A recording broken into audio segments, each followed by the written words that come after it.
In this video, Whoa, that is like a whole intestine. we'll be touring some of India's most daring street food in Assam's capital of Guwahati. It's looking me in the eyes. Where does it end? Where does it begin? All right, here we go.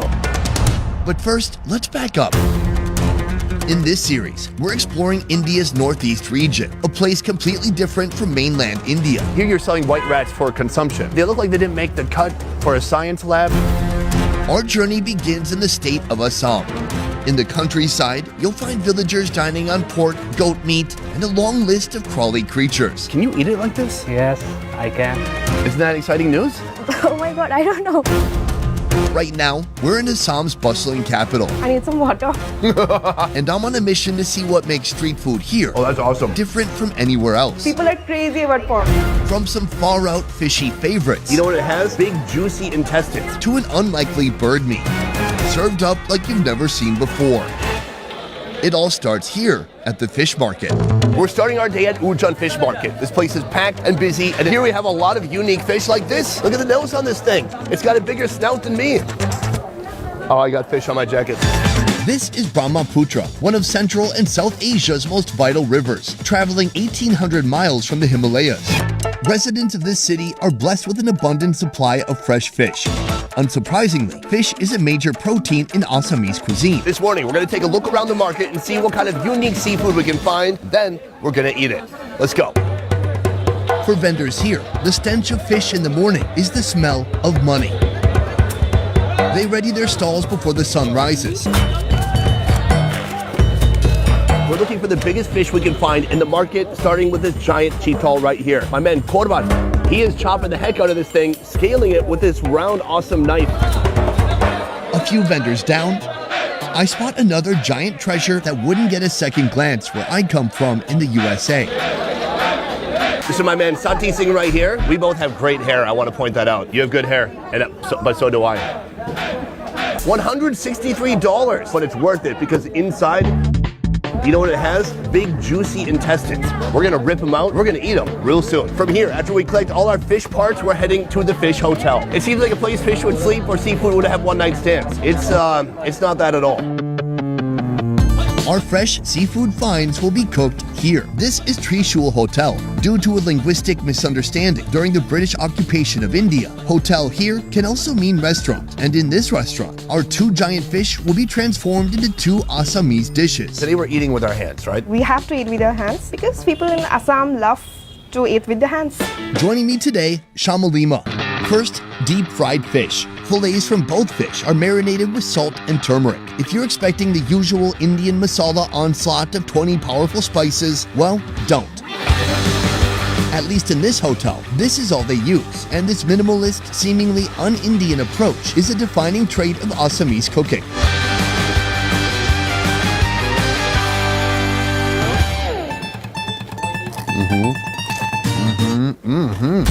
That could contend with the KFC Skin Crunch. It is extremely crunchy, a lot of texture. It's light and it's subtle on flavors. You want to have some chilies with the fried fish? Is that what you're doing? No, if you want. Yeah, I will if you do. Yeah, I would love to. It's a little bit. It's a little bit spicy. I have a sore throat too. That was a bad idea. What I love about this is the fish is really fatty. It's rich. There's no muddiness whatsoever. It tastes heavy and oily, but it tastes delicious. What separates Assam from the rest of the country? India is a Hindu majority country. Most of the population here is vegetarian, and non-veg eaters strictly avoid beef, pork, and insects. But that's what makes Assam and other northeastern states contrast to the rest of the mainland. Assam has a really diverse culture. It has the most number of tribes here than any other state in India. Not only is Assam influenced by its own diverse population, but it also draws inspiration from neighboring Asian countries like Thailand and China. Consequently, Assam and its cuisine are vastly different from India's internationally known signature dishes. Like our next dish. Fish intestine fried rice. Whoa! First, the flavor base. Fried dried chilies, onion, garlic, turmeric, and salt. Now, simply toss in the carp intestines. Mix well and let them soak in all that flavor. Finally, add rice. Fish intestine is one of the most loved delicacy in Assam. This one is the intestine. What the? Where does it end? Where does it begin? Oh, it's looking me in the eyes. All right, here we go. I need some water. Me too. It has some real personality. It's got a lot of flavor. Literally inside, it is like a Play-Doh of mushy intestinal belongings. I can't believe that this is also an intestine. I have to take one bite of this. Wow, this one's big and chewy. It's almost like squid. I like the texture. It's just about what's inside that bothers me. Usually, it's what's on the inside that counts. Here, not the case. This is a great breakfast. We have a lot more to see. Let's get to it. After checking out of the fish hotel, we're checking in here.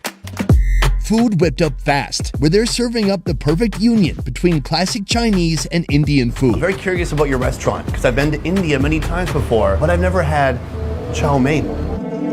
In Chinese, chow mein literally means fried noodles. Its endless variations are beloved worldwide. Here in Assam, well, Mr. Bora made his chow mein shop into a neighborhood staple. People come from all over Assam only to try the chow mein at this place. He started this place in 1987. September March Saturday. Yeah, in September 4th. At first, he started as a cart, and then from cart, he grew to this restaurant today. Oh, fantastic. That's a real success story. I love it. For you, what is the secret to good chow mein? First, stir-fry capsicum and onion, then give the oil some time to extract those flavors. It's all about veggies, like you put fresh veggies in the chow mein. Next, a mountain of sliced cabbage and carrot. Finally, it's time for the noodles to join the tawa.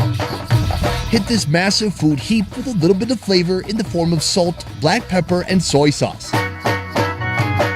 Now, Assam's best chow mein is complete. Technically, you could eat it like this, or you could get it wrapped up. Fry an egg and a roti together on the tawa until they bind into one flavorful entity. Add in a mixture of cabbage, carrot, onion, and capsicum. Layer on noodles, then cube chicken.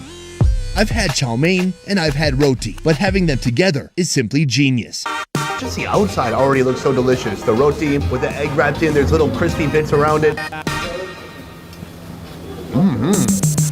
Oh man, super greasy, super fluffy egg. You get some crispiness of the veggies. I love it. The chicken in there is delicious. It tastes like soy sauce. It tastes like MSG. Put some red on there. This looks like neon ketchup. It is so bright. Almost like a sweet and sour sauce, which is a great contrast to this very heavy, oily, savory food. I'm looking at the menu now. It looks like this costs about $1 to $2. And there's a lot of high quality ingredients here. There's chicken, there's eggs. I think I saw some caviar. I didn't. Eating pork is either discouraged or prohibited by India's religious majorities. To the country's mainstream culture, pork may be seen as dirty or impure. So how do the mainlanders react if they decide to make the journey here to Assam? We meet people from all around India. Whenever they come here, we serve pork. So I hardly have seen any people who say no. Do you ever have people from North India come here to your restaurant and try pork for the first time? Yes, they have. And what do they think? They said why they haven't tried it before. Start by stir-frying chunks of potato. Add ginger, green chilies, salt, turmeric powder, black pepper, and cumin seeds. Now, the glorious pork. It's flavored with turmeric, tomato, onion, and cumin powder. The final ingredients, water and coriander. Time to dine.